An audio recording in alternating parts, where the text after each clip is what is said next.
Welcome to the Leadership Melting Pot podcast, brought to you by Lumerous.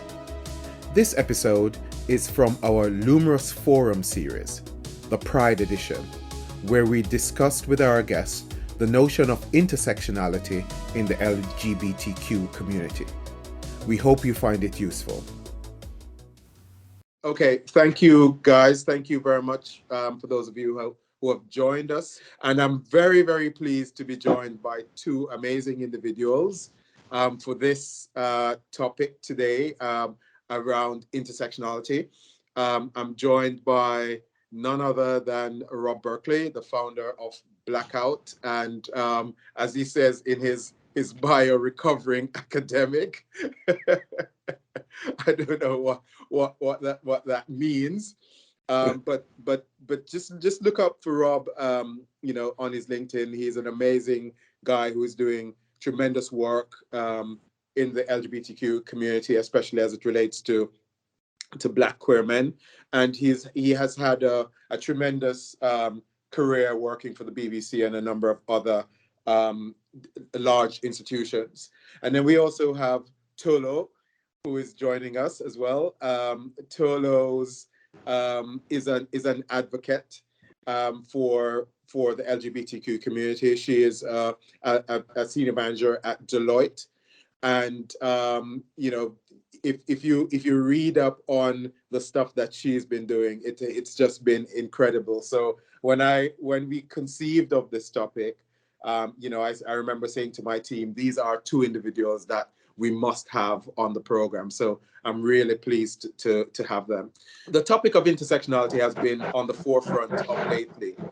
Lots of organizations are now looking at their D&I agenda through an intersectional lens. And for us in particular, when we work with organizations, we ensure we say to them that the work that we do must be intersectional, whether or not they've asked us to do this for around ethnicity or gender or disability. We insist that we do it through an intersectional lens.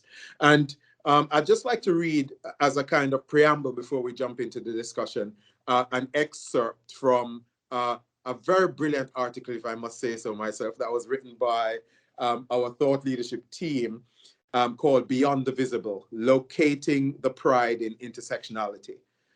And it says, beyond the visibles, we are all at our own intersection. It is more than any one identity, more than one social category.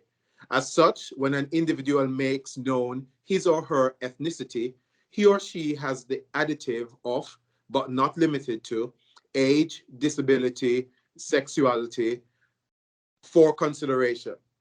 Interestingly, to sit at the intersection of multiple identities can conjure up a world tethered to disadvantage and discrimination. Equally, it can present opportunities for progress and pride to be birthed in relation to it. This multifaceted lens weighs in on the concept of diversity and inclusion, which consequently creates a gateway to the epicenter of important discussions, such as the issues being faced within the LGBTQ community, especially from a Black lens. So I'd just like to jump straight into it, and I'd like to invite Rob, to give us his thoughts around this whole notion of intersectionality, especially as it relates to the Black LGBTQ intersection and perspective. Really happy to, and firstly, thanks for the invitation. I'm going to talk about intersectionality, but I've got a great opportunity to hold the floor for a little while and give you, I guess, a perspective on what I think has become a buzzword. Right. And in many ways, I think intersectionality is such an important concept that to reduce it to a buzzword that bounces around in DEI and risks going the same way as the word diversity. Yes. Itself, okay, is a problem, right? So firstly, I'm coming to terms with my own disruptiveness, right? So and Romeo will bear testimony to this. I'm not well behaved anymore, and I think I've earned the right to be slightly disruptive, but also Yes. to misbehave, because I've been a very good boy. I've spent a long time advising some of the big institutions in this country about how to get better, how to understand the different perspectives and different needs that people have, because we live in a society which is racist, a society which is structured around the patriarchy and excludes people on the basis of irrelevant characteristics. And so I wanted, in this kind of few minutes, to say something about a position around intersectionality that looks at learning and looks at the notion of failure. Because this is the Google it generation, right? You can look up what intersectionality means, but why you've tuned in is not for that reason, but for the discussion and for those perspectives to be shared. So we'll come to intersectionality, but starting with this notion that there are some failures in the past that we have to deal with. And I start from a position where I fail regularly and I fail fast, hopefully, and I lean into those failures because they are opportunities to learn. So I think there's something important about failure and about recognizing those failures and recognizing failures of movement, because it means that we're connected to a movement from the past. We didn't arrive at this kind of notion of a diverse society or being concerned with people's identities by accident. We got here through a journey. And so I want to respect that journey. I want to respect the people that tried and didn't get it right, because I'm going to try, and I may not get it right too. But what's crucial is that failure to learn is a thing that's unforgivable, rather than failure itself. Yes. And as a gay man, I feel like taking the risk to share more about myself than other people have to share, to be willing at quite a young age to step outside the mainstream. I think that should be an opportunity to learn, rather than seen as a once in a lifetime decision that someone's made, or something which means that we have a single or particular set of thoughts. I have things in common with lots of other gay men. I have things in common with lots of other black men, but I'm also an individual. And so trying to understand that relationship between solidarity and sharing and a need to have an identity which is my own is crucially important. So that said, to intersectionality. When Kimberly Crenshaw developed this conception, she was working on the basis of building on a long tradition of discussion about the relationship between particular protected identities that operate within Western societies. So race and gender were forefront in their mind. And as a sociologist and a purist in terms of theory, it's a useful framing and a useful lens. I don't think intersectionality was one of the fundamental concepts or theories of everything that will stand up to the kind of testing that we might give other concepts of being or theories of sociology. But it is crucial as a framing technique. But what I don't want to lose in moving into a discussion about intersectionality more broadly is the really important thing that Kimberly Crenshaw was trying to do, and that was to give voice to black women. Right? I think as the youngest of 7 kids with 3 older sisters, I've learned, and it's an important learning, to listen to black women. And I worry when the word intersectionality gets bounced around and we start to forget that actually there's a really important perspective there that we need to maintain focus on. So that's my first lesson on intersectionality. The second, I think, is that Audre Lorde probably knew the answer. And so listening to a particular black woman, I would argue, is crucial. And Audre wrote an amazing essay in 1982, looking back at the 60s and what could be learned from that, from the failures of the past then. And I just want to take two of those lessons, because I think those are the failures that we need to reflect on now, or the learnings that we should be reflecting on now. So the first lesson, she says, we must move against not only those forces which dehumanize us from outside, but also against those oppressive values which we have been forced to take into ourselves. The discussion around intersectionality has to give us an opportunity to reflect on our own positioning and our learning. So it's not just about oppression that occurs outside; it's about what we've done, what we've taken inside. Mm-hmm. Hence, Blackout's focus relates to that great quote from Joseph Beam, made famous by Marlon Riggs, that loving black men is a revolutionary act.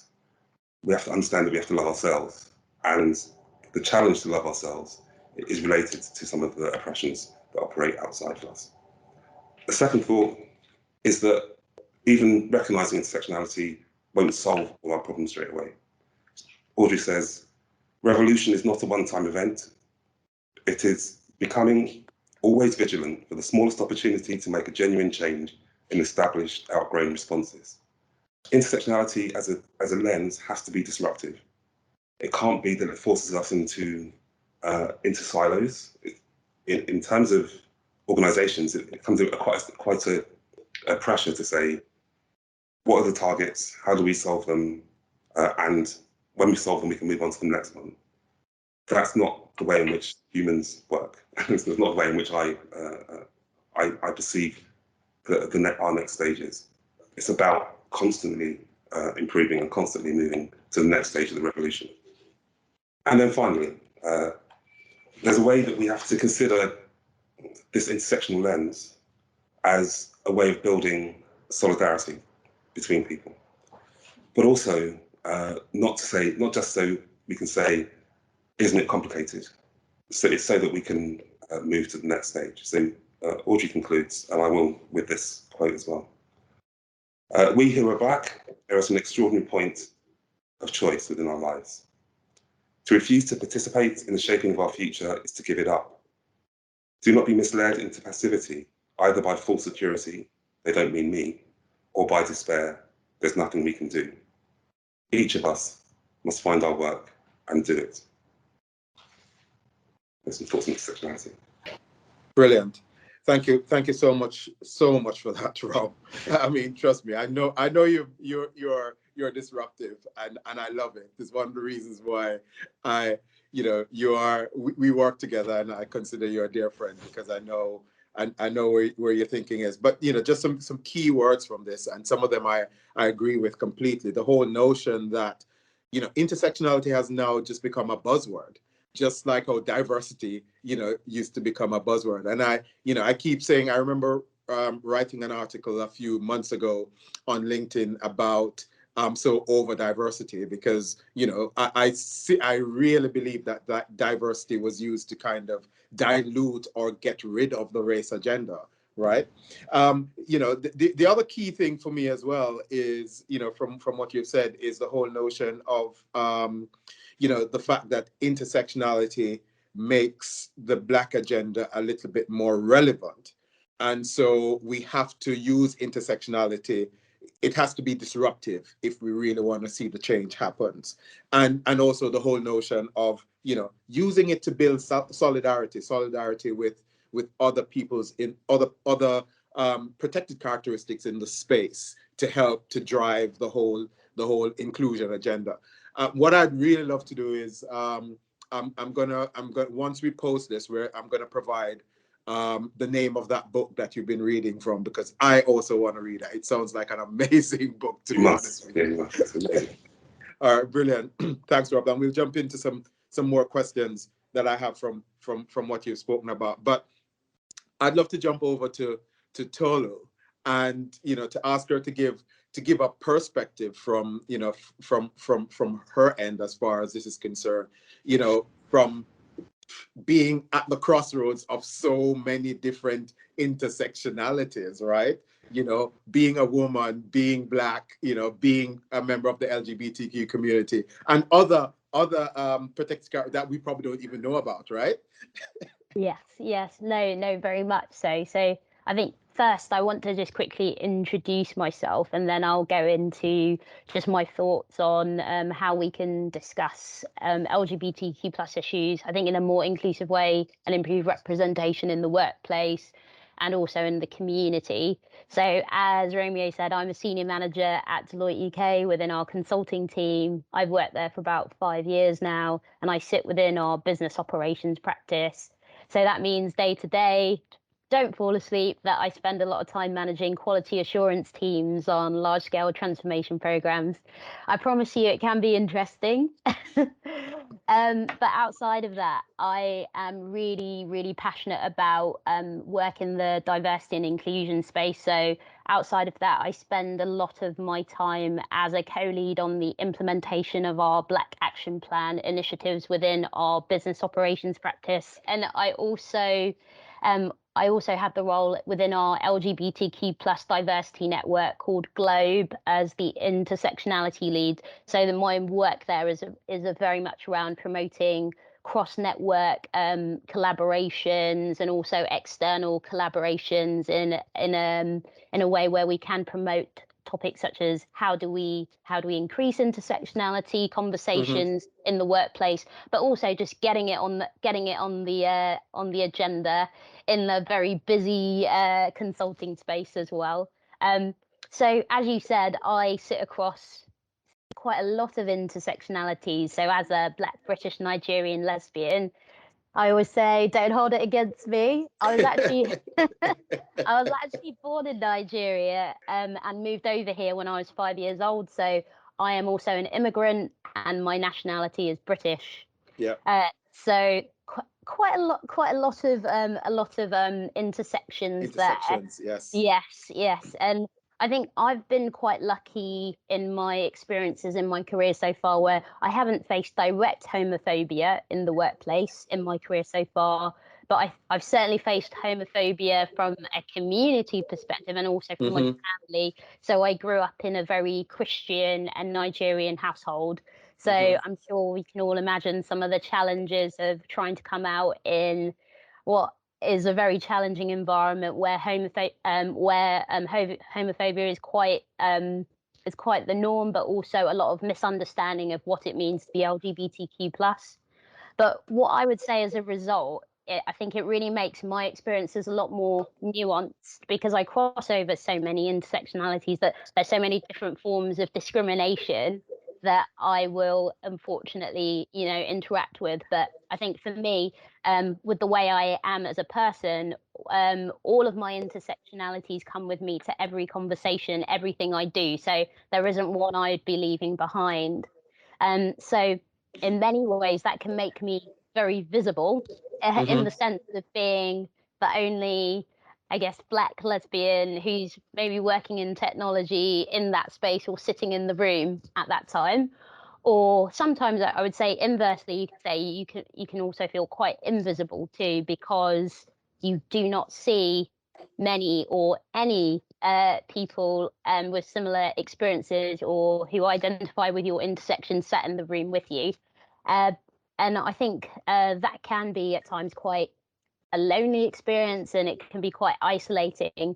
But I always say that in those sorts of spaces, it takes so much courage to just be existing in those spaces. But I think it goes much beyond that for me. So it's not just about existing, it's about being really visible, thriving in those spaces, and really, I think, not just you sharing your story, but also I think finding ways that you can give a platform to other people and using your influence so they can share their stories. Because I think the more voices that you have like that, for me, is I think the way we can really go forward. I think one of the things I always say is it's so important to me in the work context to create an environment of inclusion, because ultimately that's where people will feel that kind of psychological safety to be themselves, and also I think to do their best work. And ultimately they won't feel the need to leave any of their intersections behind because of that environment that's created. And there are there are sort of three areas from a workplace context that I think would be really important to pick up on in that conversation. So I think it's really important in the way around inclusive language, and also our sort of stance on trans and non-binary inclusion, and really putting that at the forefront of our policies. So I think there are really clear steps that companies can take to improve the experience of trans and non-binary people.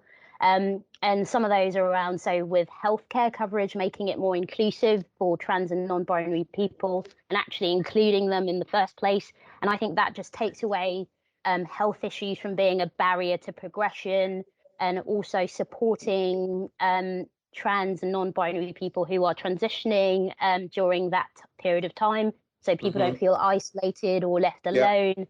I think also allowing employees to use the bathroom they feel most comfortable, having gender neutral bathrooms, something small like that can have such a big impact on someone's workplace experience. And also, even it's something that I know I talk a lot about at work, that do we include all gender options in our, whether it's our HR systems, the documentation we have, we're making sure that that is included on really basic standard documents and records, so that people who are transitioning or who identify as non-binary or have already transitioned feel that they are actually seen in the first place. Yes.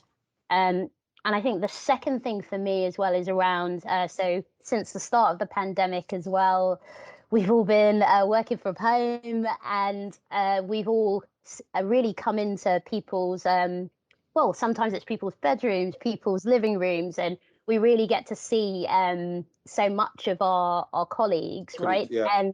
And I think that as we kind of continue in that, I guess that split of working from home and going back to work, how do we continue to make sure that companies are ensuring that their employees still feel respected and safe, and also speaking from a perspective of being LGBTQ plus, making sure that, for example, on video conferencing, that are we always having the loudest voices, the most dominant voices in the conversation? And I think if you're a leader, or as a leader, you can really combat some of those challenges by just doing really tiny things. So whether it's checking in on people that you see are super, super quiet, or stopping the very loud voices in those conversations and allowing people to, give their own opinions, you're actually going to get more ideas in the first place, but maybe a higher quality of ideas as well, allowing more people to speak. So I know I do this in my team meetings. I always make sure I rotate the speaking roles, so that it absolutely means that there will be different people, taking the lead on those sorts of things. I think the third point for me is around, so I've termed it as intersectional awareness. I know, very broad umbrella term, but as Rob has given us that framing, I think it really allows us to talk about even issues in the workplace in a bit more of a holistic way. So, for example, when we talk about the pay gap, this is often really discussed in a really binary way. So it's discussed between the pay gap between men and women. So that instantly excludes anyone who doesn't identify in that way, and they're not even part of the conversation in the first place. And I also think that it kind of totally misses the nuances of experiences of someone like myself, a Black woman, or a woman from an ethnic minority background, where these conversations, there's multiple levels of discrimination to consider. So yes, there's the pay gap between men and women, but then also we're also aware of the data that's collated around the pay gap between white and non-white people, i.e. the ethnicity pay gap. So I think for someone like myself, you're very much aware of how some of these topics, to discuss them with the full breadth that they should, you really need to bring in those intersectional principles in. Otherwise, you completely miss people out. And something I always talk about in the intersectional awareness piece with our leaders is around making sure there's that accountability point. So in the way you say you will do what you will do around a deliverable to a client, you also make sure you follow through on your initiatives around representation, inclusion, what the commitments you've made to your LGBTQ plus colleagues, and you're not focusing, like I said, on the dominant voices. You're actually proactively, as a leader, finding the voices that you aren't really familiar with, or actually in some instances that you're quite uncomfortable with because they're not necessarily the ones that you hear or see every day.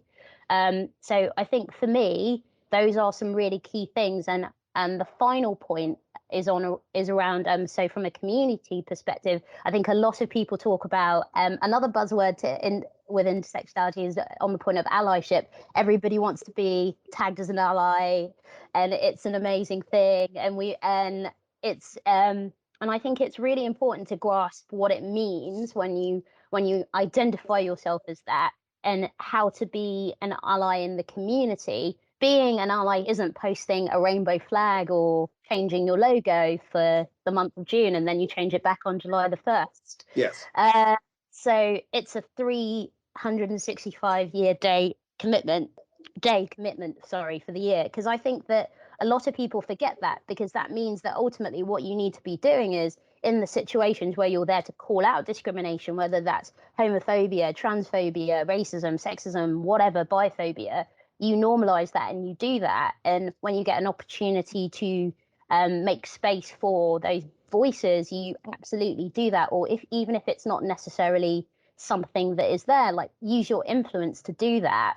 Yes. And I think the second point as well on that allyship point is having that intersectional awareness of the nuances and experience of your community. So yes, the experience of a Black straight man differs from a queer Black man, which also differs from a queer Black woman, but we can all show each other solidarity in the community, as Rob said, but we also understand the nuances in our experience, because otherwise, without that, we just don't come together.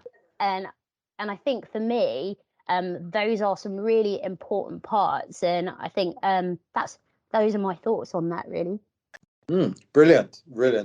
I mean, I love the whole notion where you said, intersectionality in the workplace is about courage, because that is really so true. Because a lot of times you find that, you have to deal with the whole notion of being a woman. Then you have to add the notion that you're Black, and then you have to add the notion that you're LB as well. And similar to men as well. The fact that you have the notion that you're a Black man in corporate, especially when you are extremely intelligent, and and people feel very insecure about your intelligence. And then you're thinking about, I have that to deal with. I really don't want to add another label of being identified as being queer, or or whatever. So I love the fact, and you're right, it takes a lot of courage to deal with that level of intersectionality in the workplace. I also like the notion you mentioned, that the fact that companies need to be aware of the language that they use, the language that they use in their policies and their procedures. And, we do a lot of policy reviews and process reviews for companies. And when we do that from a D&I lens, yes, we actually do that. And, sometimes clients will push back and we're like, look, you can't just keep using she and he. That's just not, the way to make people feel included within an organization. Something that is that I find very controversial, and I'm just so over it right now, is the whole notion of allyship. I'm really over the whole notion of allyship, because I think everyone just uses it as a buzzword these days. Oh, I'm an ally. And as you said, the allyship is about, oh, yeah, I'm wearing a rainbow lanyard, or it's I turned up at the Black History Month event, or something like that, right? And I think a lot of people completely misunderstand the notion of what allyship is. And for us, we talk about the 3 A's. We talk about allyship, advocates, and ambassadors, right? So people can support the movement in different ways depending on where they are in the journey, right? If you're an ally, it's about making sure that you show up for us and you call out those, inappropriate behaviors. An advocate is someone who is going to speak up for us when we are not in the room, right? When we're not in the room, someone that will speak up for us and represent us at that point. And an ambassador is someone who will be out there with us firing those submarine guns when we really need to, right? So there are different levels, and people need to step up and show up, in terms of whether or not they're an ally, an advocate, or an ambassador. And I think for us, especially Black queer people who are at that intersection, we need some strong advocates right now, right? Absolutely. We need some really, really strong advocates and ambassadors in the room right now. Okay, brilliant. So thank you very much for kind of setting the stage. We're going to jump straight into some questions, and we have some questions coming in. But before we jump into that, one of the things I'd really like to find out from both of you is this notion of intersectionality. Is it just a concept, or can it be solidly actioned in corporate or society? Rob, you spoke about it earlier, so I'm going to jump to you to see whether or not it makes sense for us to even continue with this. I think as a rhetorical term, it's a really important one. Okay. I worry what happens to concepts when they get taken into the corporate space or into the kind of common sense space, because we start to do things with those concepts that stretch them. So often we subject intersectionality to a kind of mathematics, and that's because the world's full of accountants, right? So it becomes a thing which is additive or multiplicative. Actually, I've got one life and one experience, and it suggests that Black, gay, working class all multiply in a particular way to leave you more disadvantaged in a kind of oppression Olympics. Doesn't really help me.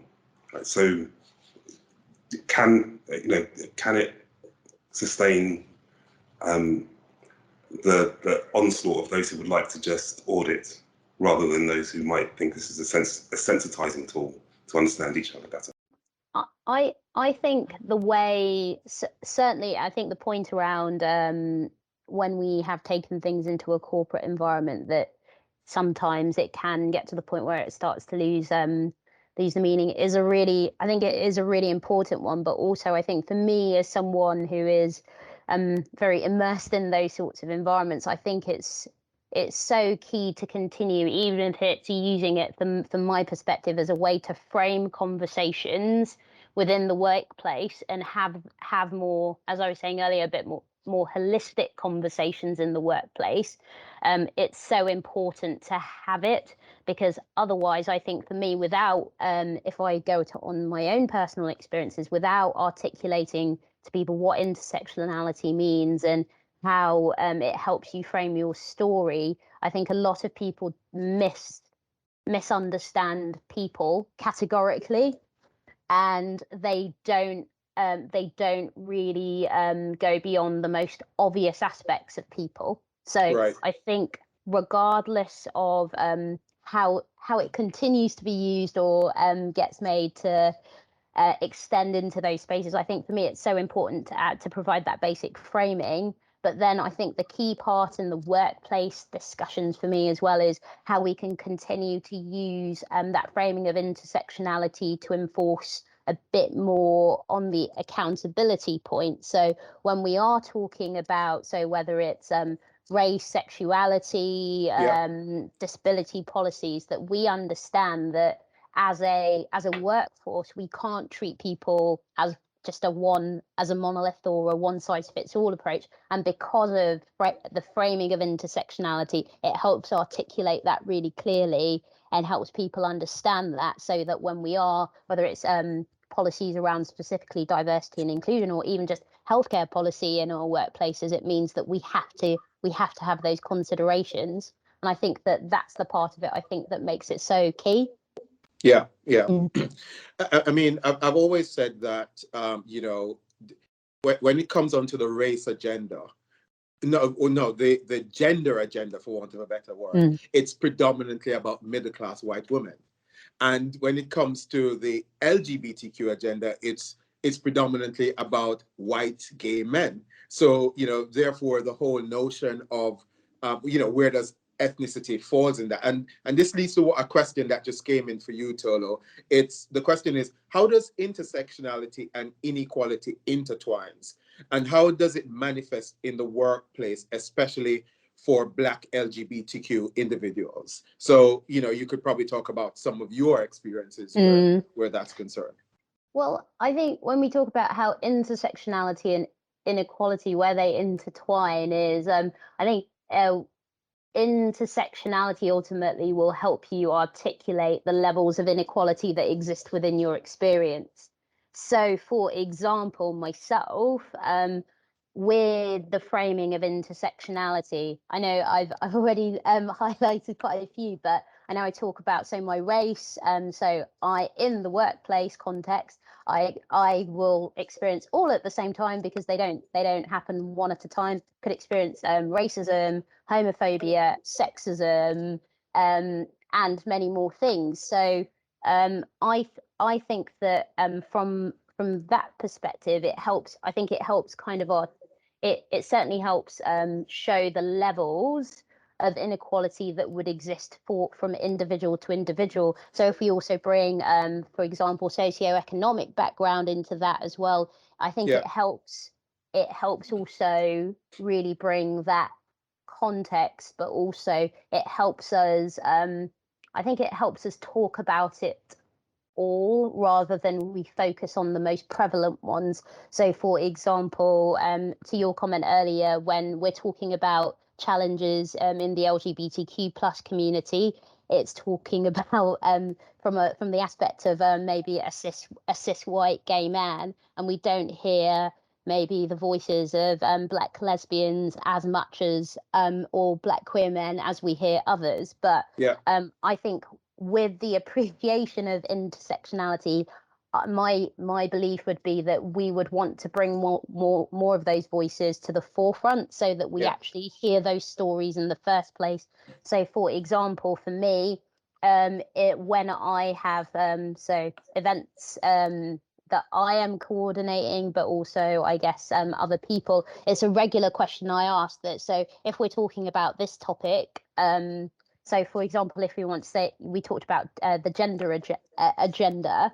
So if we're talking about a specific topic that relates to that, what do you mean when you're talking about that discussion? That if the discussion actually relates to women specifically, talk about it in those words, and have those people that you want to represent that be on your panel or be in the conversation.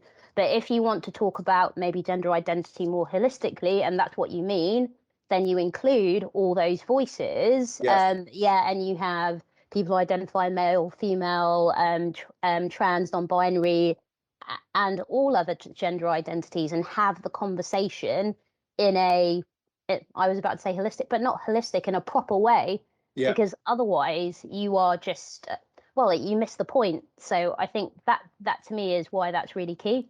And you miss out on a lot of really good ideas, suggestions, etc. Because you're making the whole ecosystem more, for want of a better word, more diverse in terms of those who are at the table contributing, right? Rob, I have a question for you as well, Rob, but I mean, do you have anything you'd like to bring in on this point?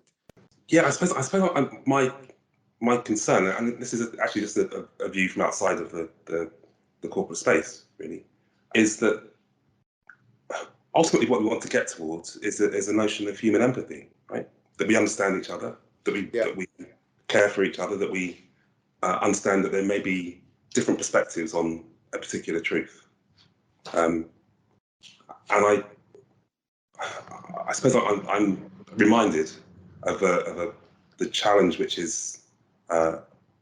comes from having to organise large numbers of people to a single aim of a company, that you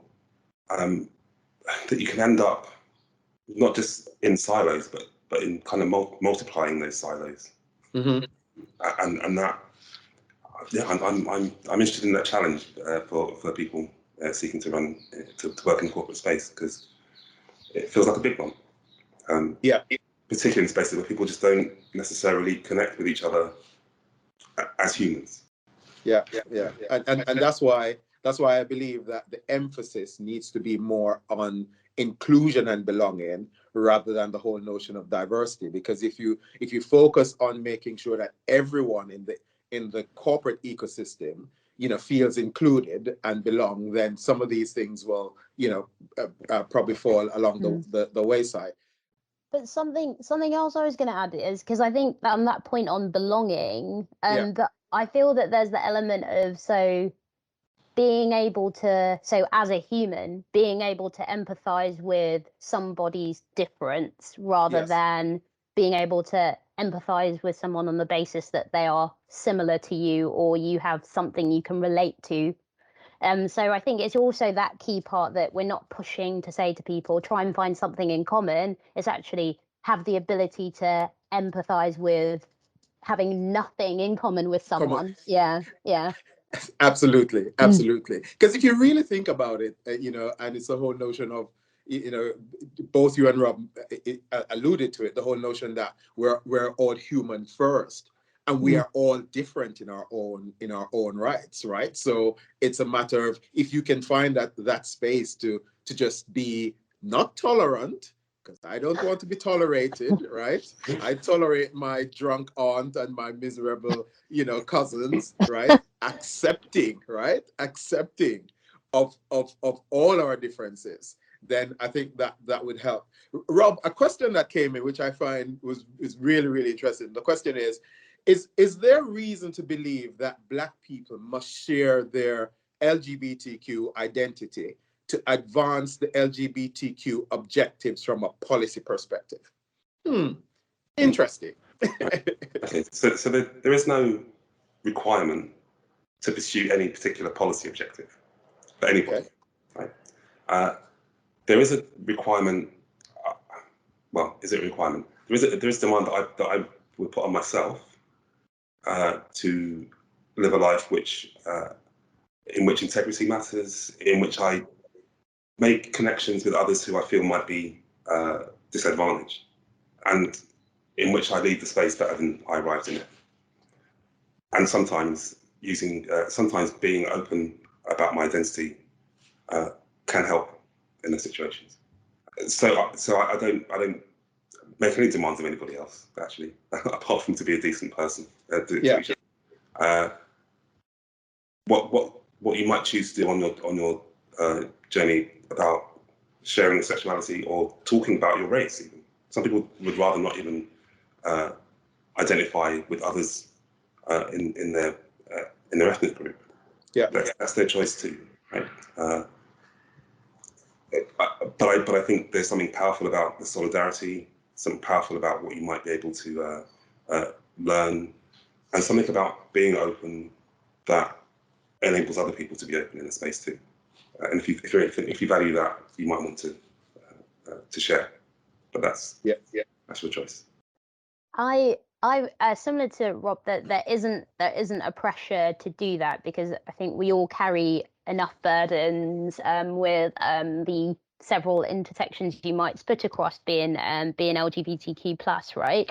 But it certainly does. I think for me, it certainly is important to be visible, and because I think that it really does have an impact on, so whether it's the maybe younger people or just the people around you, to know that you exist, that Black LGBTQ plus people do exist. So if that's something that you feel you can do, that I think it's just that idea of ultimately it makes an impact, and it also helps. I know another buzzword people talk about is role models, but I just even wrote if you, that word. yeah, exactly. So that even if you don't want because it does also carry a weight of saying that, oh, I see myself as a role model, but this idea of being able to stand within your truth and say, this is who I am, and if you like it, great. If you don't, whatever.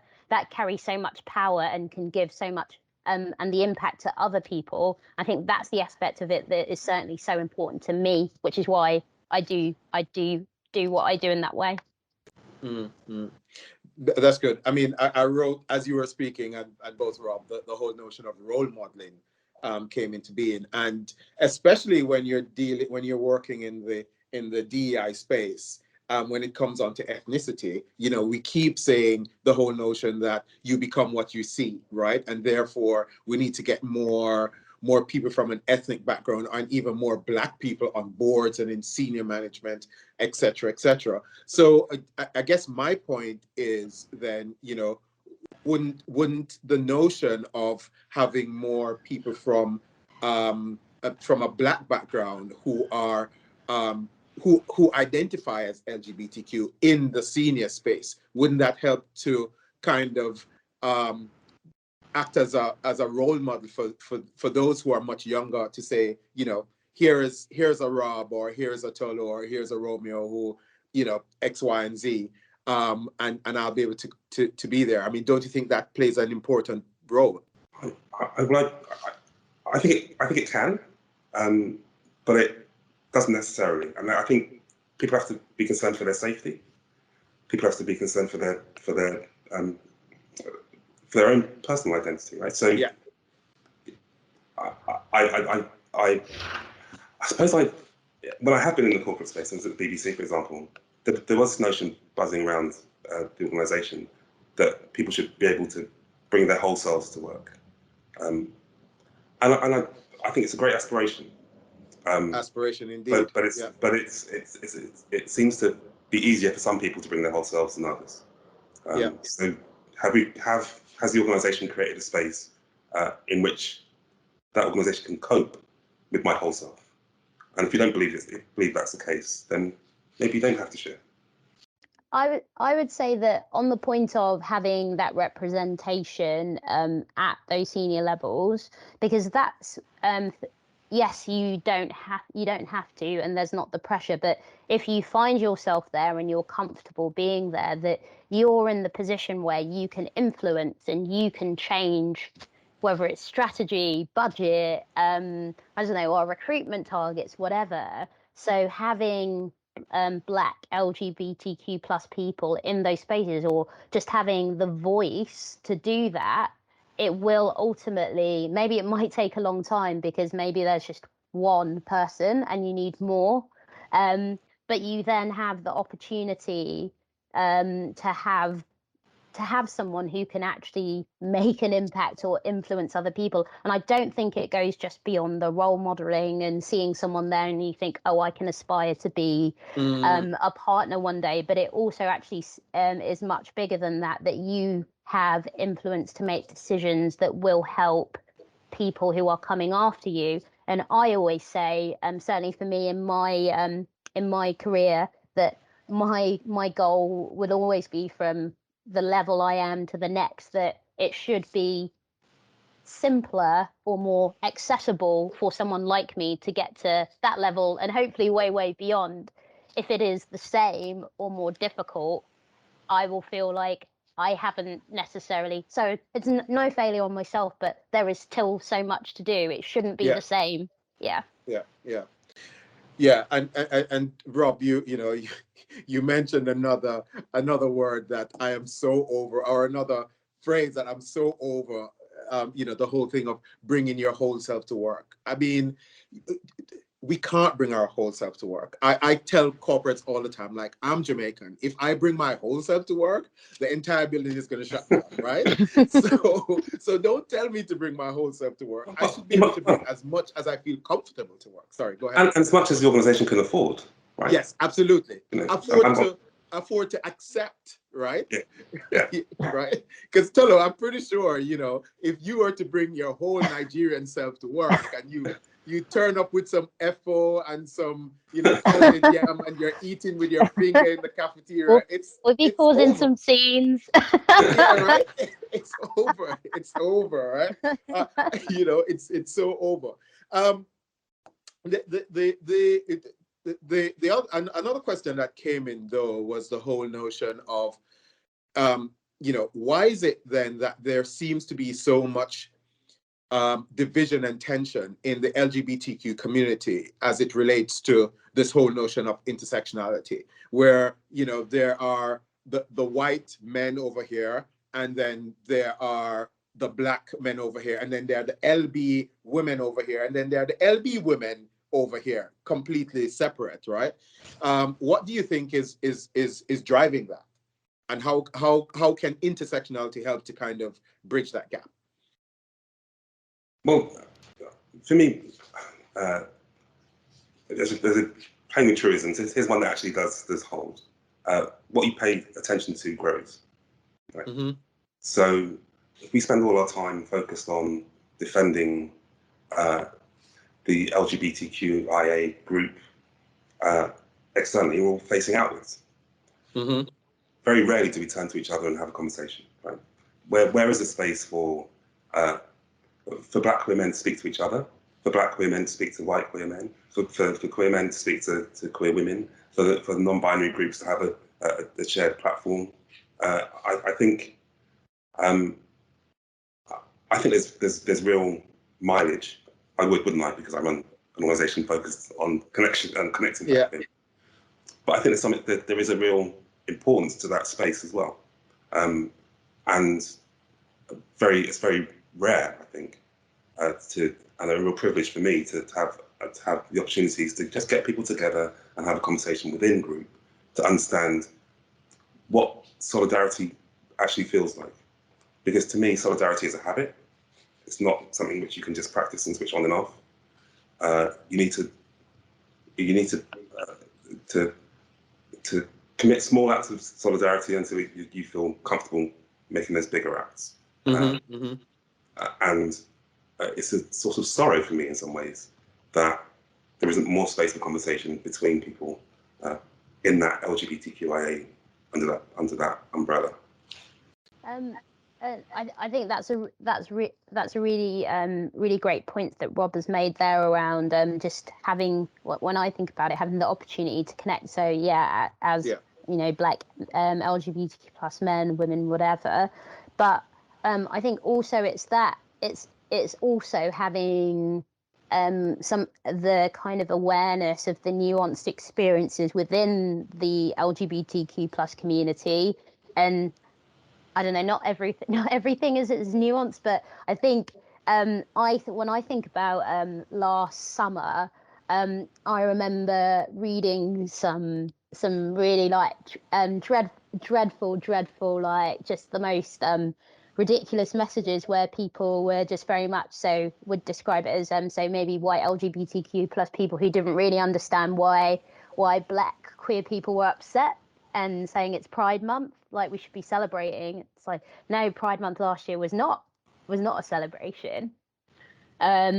So that kind of ability to appreciate the nuanced experiences within the LGBTQ plus community, I think, is so important. So even as someone like myself, that I don't have direct experience of what it's like to be a black queer man or a black trans woman, but what I can do is show solidarity and try and understand the nuances in the experience so that I have the ability to empathize with what they're going through. And I would say that would be the challenge to all, I think, all of the different aspects of the LGBTQ plus community, because the concept or the idea of we're all LGBTQ plus and everything's amazing and we're all going to wave our rainbows around, that's just not realistic. What we have to have is those kind of open discussions, and people come with a place of wanting to learn and understand. Yes. Because I know that when I thought about a situation, I always remember when somebody was trying to tell me that they understood, I believe it was a white man, that they understood what was going on last June because they dated black women before, and it's like, I don't even know how to respond to you other than like, I'm not going to talk to you ever again. It's like I have a Nigerian friend when yes, basically, yes. So I think that if we have just the ability to be able to be open and understand that we need to progress our understanding in those sorts of conversations, that will get us to a better place, I think. I think it's a really interesting parallel. This summer, there seems to be a kind of wholesale rejection of the BAME categorization, right? So black, Asian, minority ethnic. that's not so useful. It lies too many different experiences. Yes. But it's also there's a function of the fact that Black and Asian people haven't had enough space to connect and talk about what's similar and what's different and what it's like to be racialized in the particular way in which they are. And again, I'm old enough and I've enough to know that when I started in movements around anti-racism, they were more ethnically mixed, and I stood on the barricades with my colleagues in Southall and from a different working class South Asian background, and we seem to have lost that connection. We are where we are, but I think it's important to try and create spaces where you can create solidarity. I think that's it's interesting you said that, Rob. The whole notion that when you started out, there was this diverse group of people on the battlefield. What do you think happened? Because there seems to be such fragmentation right now, even within the ethnic space of the LGBTQ community. I think that's. I think there's a lesson, I guess, from intersectionality here, right? Which is that what happened to the kind of multi-ethnic anti-racist movement was a split in terms of class, right? So I think there was some you look at the class profile of Indian groups and the class profile of Black African groups, they've moved further apart over the last 20 years than closer together. And I think white gay men are in a different class position to Black gay men, and that's shifted as well. So I think there's a way in which the social structures can pull at those intersections, right, and move people apart from when there are no spaces for that empathetic connection to maintain that link. People's needs drove them apart, I think. I think one of the ways, though, we can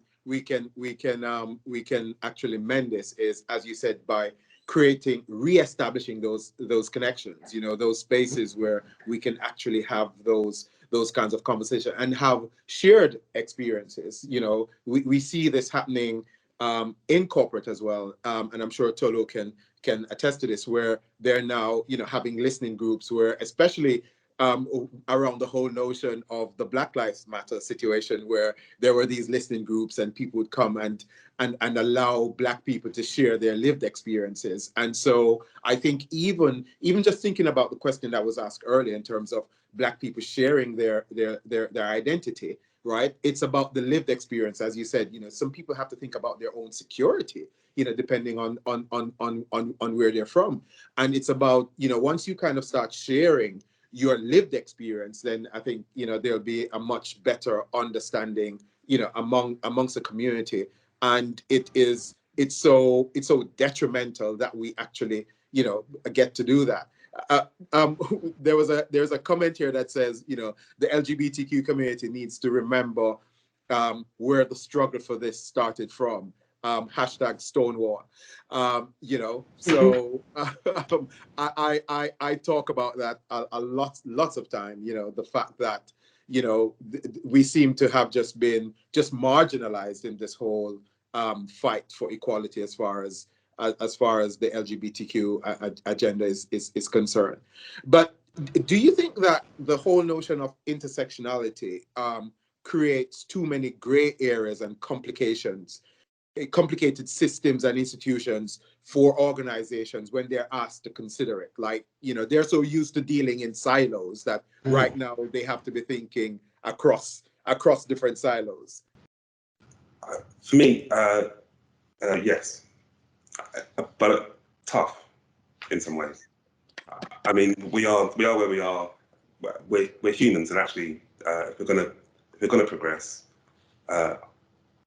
we need to recognise that it's going to be complicated, and it won't be solved with a at a click of someone's fingers. There isn't a bit of government policy. There isn't a diktat from on high that will solve 400 years of economic exclusion based on slavery or gender patriarchy that has oppressed women for even longer than that. So.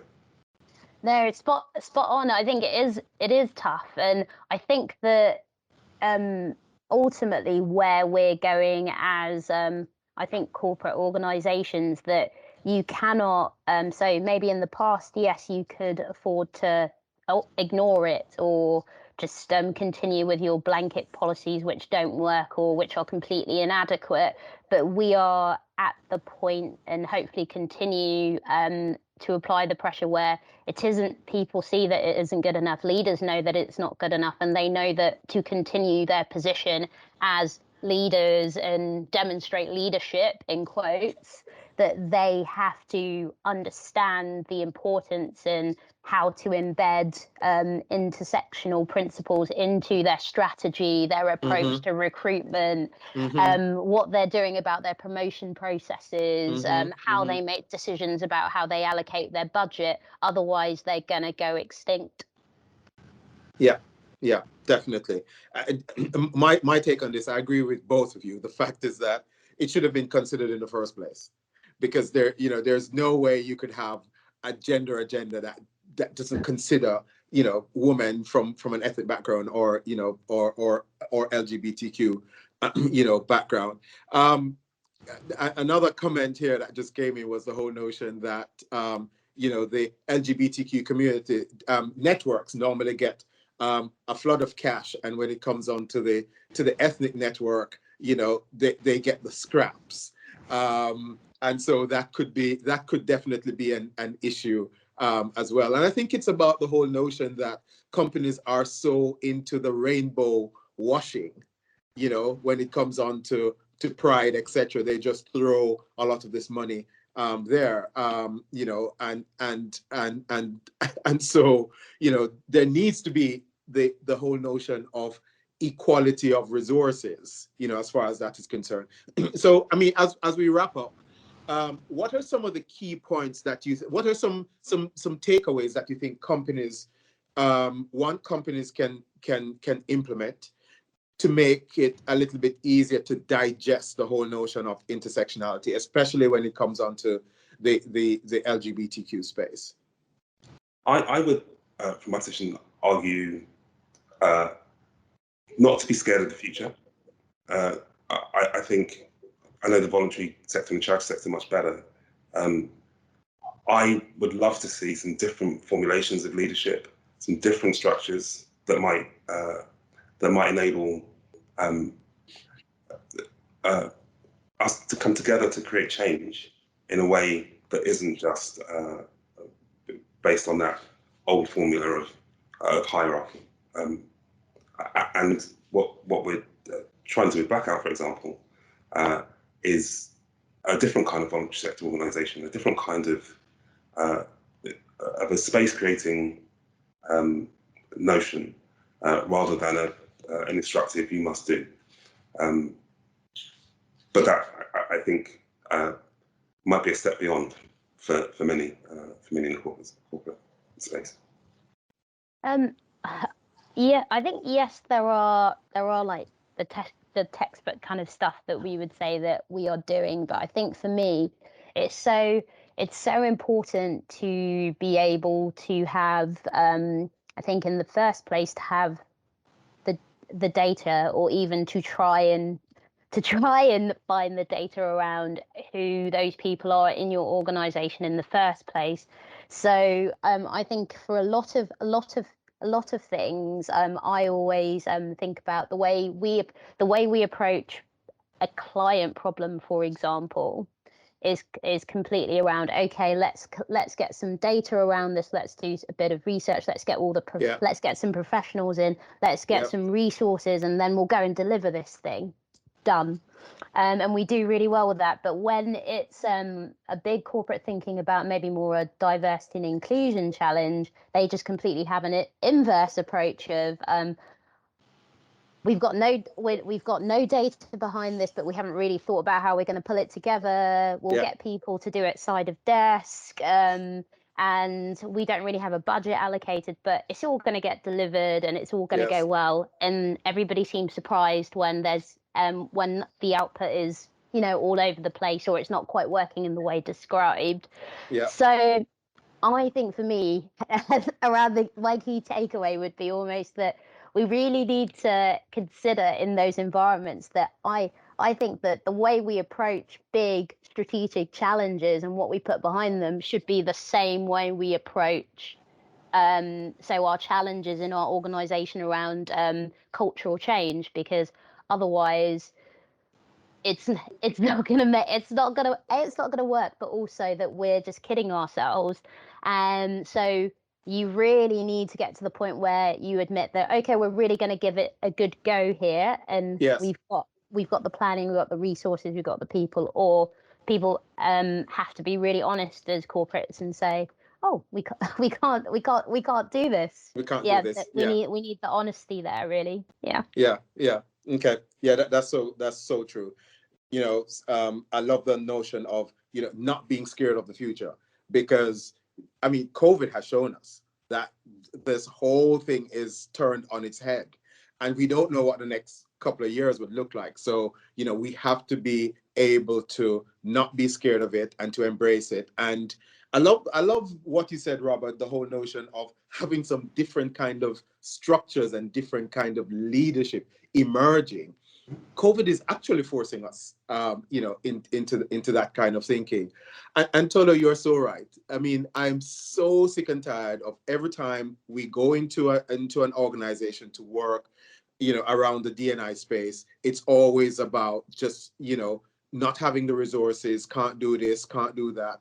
And they would never approach a client problem like that, you know, if it's because they see that as a revenue generating that will hit in the bottom line. And what they don't understand is that if you don't get the whole notion of justice, equity, diversity, and inclusion right within your organization, the culture, right, you can't deliver innovation and creativity and all of that for the client. So you have to be able to invest the same amount of resources, if not more, right, dealing internally to get the culture right, so that, you know, everyone can deliver to the client. So I love that. And the whole notion that we have to measure. If we don't measure, we can't improve, right?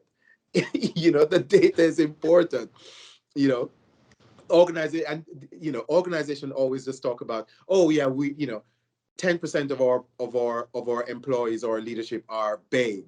What exactly does that mean? Like, but when you dig into it, majority of them are from one spectrum of BAME, and the rest is completely alienated. So, and they hide behind that, right? Yeah.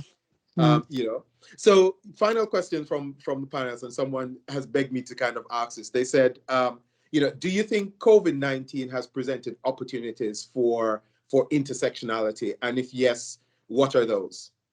So firstly, it's highlighted quite how lonely and isolated a lot of Black women have been, and the cumulative impact of rejection from family and not being confident in their neighbourhoods, etc., has left a lot of people on the margins. On the plus side, there's been an opportunity to connect online globally in ways that weren't being taken up before. So I feel kind of really excited about the next bit, because it's reminded us about the importance of space and connection. Yes. But it's also reminded us of the extent of the need. Indeed, right. I think similar to Rob there has been the good and the bad with the impact on broadly marginalized communities, but LGBTQ plus communities around, homelessness, job security, and just loneliness and isolation. And I think as well in terms of, so for example, young people who didn't necessarily feel the ability to be able to come out at home, or people who've had to go back home as well. So some people have been forced right back into the closet, or in spaces where they don't feel very safe, or even, in the context of if you live with housemates, you might not feel able to, be yourself, and you've had to spend a very long time with those individuals. So that for me is something that I've been really starkly aware of in terms of some of the ways that COVID has taken us back. But in terms of, I think, how it's brought us forward, because I think that it's brought a lot of conversations around, I think, the way we work, and things that we've taken as a given that make sense actually don't make sense, like sitting in an office 9 to 5. If you asked us a couple of years ago, we were like, what are you talking about? But people have completely turned their lives upside down, and also they're recutting what they think their next few years, or people have upped sticks and left London. I know quite a few friends that have done that, and I think that has been quite good, because it's allowed people to make a lot of big changes that they probably wouldn't ever have made. And I think that it's allowed people as well, because they've had time to sit and have some clarity to make big career decisions, or maybe from a personal perspective as well, have some internal reflection and feel more empowered. So maybe to come out or talk to people more about their lived experiences as well. So I think that that's some of the really big positives, and I think that you can really see that shift, particularly on the talking about lived experiences in the corporate environment. Yes, there's been a lot in the resurgence of BLM, but also I think that more generally, because we are seeing more into our home lives, and we see people's kids run across the screen, or I don't know, someone's cat just coming across, that it has created a little bit more openness, and forced people to do that, even if before they felt that they had to put on a very particular image because they're being their work self. Yeah, definitely. So for me, I think that there needs to be a space for this conversation in the mainstream LGBTQ community, right? We must ensure that we do not, as a community, recreate the systematic discrimination that already exists in society and within companies. For someone looking for a safe space in LGBTQ organization, but not only should not experience these discrimination, because this can further push them into other vulnerabilities, right? So we need to create space for this. And Pride Month cannot just be limited to the individual identity level of LGBTQ. It must proactively create space for the intersections that exist, within the LGBTQ community. So guys, I'd like to just, say a big thank you, about, for sharing your thoughts here, and also for kind of, contributing to this discussion. It's extremely, valuable, but I want to be respectful of your time, and we will definitely continue this conversation as we progress. And feel free to reach out if there's anything that we at Lumos can do to help you guys progress the work that you're doing in your organization, in the community, generally around this. All right. Have a great weekend and a great rest of the week. Thanks, guys, and happy Pride, everyone. Thank you for joining us. You can also reach us and find out more about us via our website, lumos.com.